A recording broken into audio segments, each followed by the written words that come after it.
Le 25 mai 2020, à Minneapolis, dans l'État du Minnesota, les États-Unis ont été le théâtre d'un événement tragique qui allait bouleverser la planète entière. Ce jour-là, un policier blanc du nom de Derek Chauvin a ôté la vie publiquement à un citoyen afro-américain sans défense, George Floyd, âgé de 46 ans. La scène, filmée par des passants, a fait le tour du monde en quelques heures. On y voit un homme supplier, répéter « I can't breathe ». Oh, what do you want? I can't breathe. Please, the knee in my neck. I can't breathe. Pendant que son dernier souffle disparaît sous le poids d'un genou qui n'aurait jamais dû être là.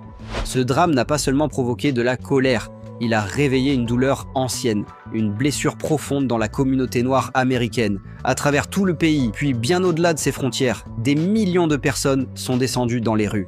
C'est ainsi que le mouvement Black Lives Matter, déjà existant, est devenu un cri mondial. Un symbole de lutte contre les violences policières, le racisme systémique et l'injustice chronique vécue par les personnes noires. En Europe, même le monde du football s'est joint à cette vague de solidarité. À chaque match, les joueurs mettaient un genou à terre pendant 1 minute de silence. Un geste fort, répété semaine après semaine, censé rappeler que la dignité humaine n'est pas négociable.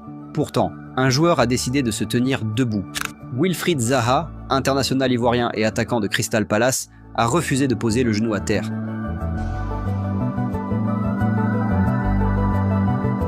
Interrogé par les journalistes, il a expliqué son choix avec une sincérité désarmante.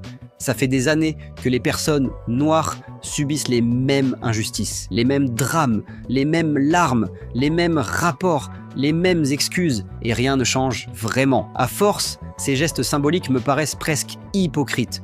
Je ne veux pas faire semblant, je refuse d'être un symbole vide. Et dans ces mots, une vérité brutale résonne. Pour certains, poser un genou est un hommage. Pour d'autres, comme Zaha, rester debout est une manière de rappeler que la lutte ne peut pas se limiter à une posture. Que le changement ne se fera ni par des slogans, ni par des gestes répétés, mais par des actions concrètes, des réformes réelles et une volonté collective de regarder l'injustice droit dans les yeux. Parce que tant que d'autres George Floyd continueront d'exister, le monde n'aura pas le droit de baisser la garde.